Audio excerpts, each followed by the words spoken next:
आकारं भुजगशयनं पद्मनाभं सुरेशं विश्वाधारं गगनसदृशं मेघवर्णं शुभांगं लक्ष्मीकान्तं कमलनयनं योगवृद्ध्यानगम्यं वंदे विष्णुभावहरं सर्वलोकैकनाथं।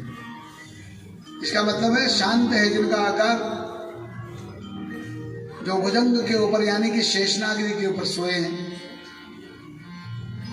पद्मनाभं जिनके नाभि से कमल निकला है।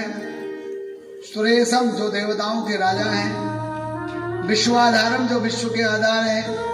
गगन सदृशम जो गगन के समान यानी श्यामल वर्ण के। गगन सदृशम मेघ वर्णम जिनका मेघ जैसा वर्ण है। शुभांगम जिनके अंग क्या है, शुभांग यानी बहुत अच्छे अच्छे अंग हैं। और जो क्या है, लक्ष्मी कांतम है, जो लक्ष्मी के पति यानी स्वामी। योग फिर ध्यान गम्यम, और ऐसे हैं कि योगी भी जिनका ध्यान नहीं कर पाते, जो योगियों के भी ध्यान में नहीं आते।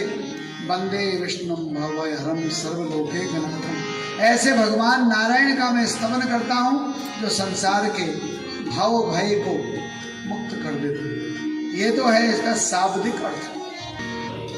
शाब्दिक अर्थ सबको बताया, मैं आज आपको इसका आध्यात्मिक अर्थ भी बताऊं कि भगवान विष्णु को शांताकार क्यों कहा गया। संसार में सबसे शांत भगवान विष्णु को ही माना गया और उसकी परीक्षा लेने के लिए भृगु ऋषि को भेजा।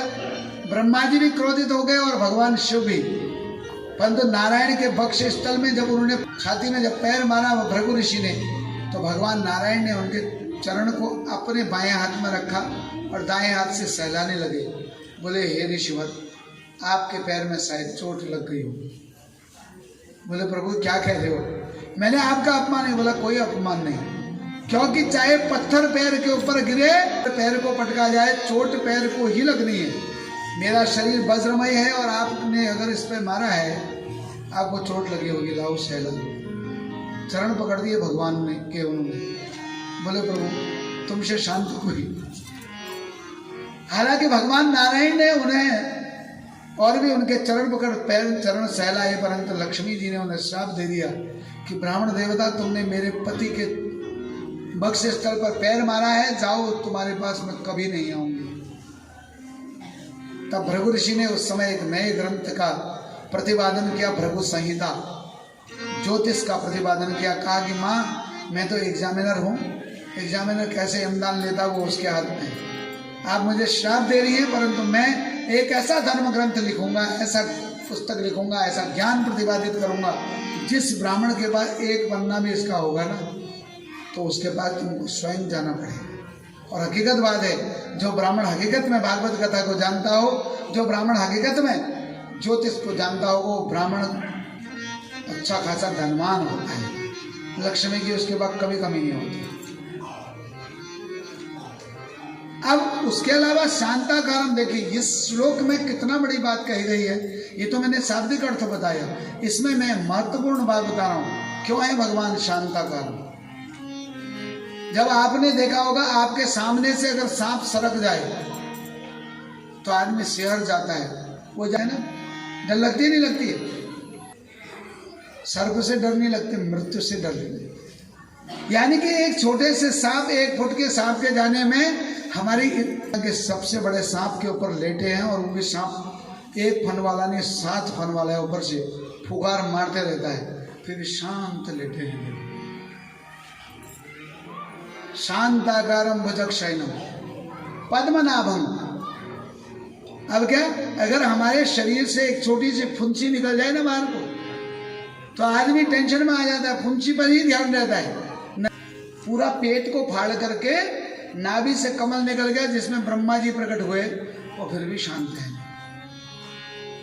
सुरेशम, कोई अगर छोटा सा अपने गांव का एक मुखिया बन जाता है ना, वो अपोजो करके देखने ना, फिर वो लोग गांव वाले लोग, वो कौन है? सुरेशम, देवताओं के भी देवता, फिर भी शांत है।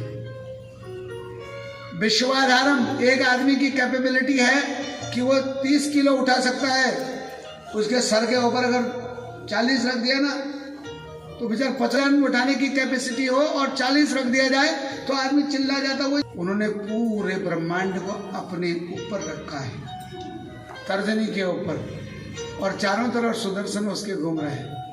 तर्जनी तुम्हारी विश्वधारा, चक्र सुदर्शन कवच हमारा, फिर भी शांत हैं। गगन सदृशम, गगन कैसा दिखाई देता है? सांवले रंग का। अगर कोई सांवला हो जाए, न जाने कितनी क्रीम पाउडर लगा लगा करके अपने को गोरा बना देता है, क्यों? और आपको बताओ, जिंदगी में जो जितना सांवला होता है उतना ही उसे स्किन कैंसर का खतरा कम होता है, क्योंकि सांवला रंग होने का मतलब हमारे बॉडी में एनिमल की मात्रा ज्यादा है। और जो आप फेयर क्रीम्स लगाते, हम गोरे तो दिखते हैं परंतु क्या है, हमें स्किन डिजीज हो जाती है। विदेशों में ये कोई भी आइटम नहीं बिकते हैं, ये सब हिंदुस्तान में बिकते हैं बस। और उसके अलावा हम अपने को गोरा करने के लिए हर 15 दिन में पहुंच जाते हैं गौरी के मंदिर। कल बताया था ना, गौरी का मंदिर बताया था ना, कलयुग की गौरी का मंदिर मैंने बताया था। हर 15 दिन में गौरी के मंदिर जाते हैं, वहां जाके उसको भेंट पौट चढ़ा आते हैं, वो हमको गोरखुनार बना देती है। क्यों? परंतु भगवान श्यामल वर्ण के हैं, फिर भी कोई कॉस्मेटिक नहीं लगाते, न किसी गौरी के मंदिर जाते, शांत है, उनको अच्छा लगता है अपना श्यामल वर्ण। क्यों? उसके अलावा मेघ वर्णम शुभांगम, अगर किसी को भगवान ने अच्छा नाक दे दिया, बढ़िया कान, मन, मुंह बोल दे दी, मन बॉडी लैंग्वेज अच्छी दे दी, तो आप मुझे करके देखने। भगवान तो इतने सुंदर हैं। अधरम मधुरम नयनम मधुरम हसतिम मधुरम हृदयम मधुरम गमनम मधुरम मधुराधिपति रखिलम मधुरम। भगवान तो हर चीज मधुर ही मधुर है, फिर भी उनको कभी ओछापन नहीं आता, शांत है। भगवान तो कितने सुंदर हो, ठीक, सब लीला है। इतना कह के टाल देते हैं, क्यों? लक्ष्मी कांतम कह के पाए मन पैस आगे बेपुरु जाने के नाम मन पैस आगे, ए खरीद दूंगा, खरीद यस को, क्यों? और वहां लक्ष्मी जी चरणों में बैठी हैं दासी बन करके, उनके पति हैं यानी स्वामी हैं, फिर भी शांताकार। कमल नयनम, इतने सुंदर सुंदर आंख हैं उनकी, कमल के जैसे। चलो आंखन को सुंदर बनो, भगवान के इतने सुंदर आंख हैं, वो कुछ नहीं लगाते, कभी उन्होंने अपने आंखों को दिखाया नहीं। इतने सुंदर नेत्र होने के बावजूद भी वो कभी अपने नेत्रों का कोई अभिमान नहीं करते, शांत रहते। योग फिर ध्यान गम्यम, कैसे हैं? योगियों के भी ध्यान में जो बड़ी मुश्किल से आते हैं, ऐसे भगवान सर्वगुण संपन्न होने के बाद भी, सकल गुण संपन्न होने के बाद भी हमेशा शांत रहते हैं, इसलिए उन्हें शांताकारम भजक्षेणम कहा। यह इस मंत्र का मतलब, यानी कि हमारे पास कुछ आ जाए तो थोड़ा से में ओछा नहीं होना चाहिए। क्यों? सुख में दुख में फूलो मती, सुख में फूलो मत, यानी कि दुख में कभी भगवान को भूलो मत और सुख में कभी फूलो मत। है कहाँ है भगवान? Where is your God? इसलिए कैसे रहो? एक साथ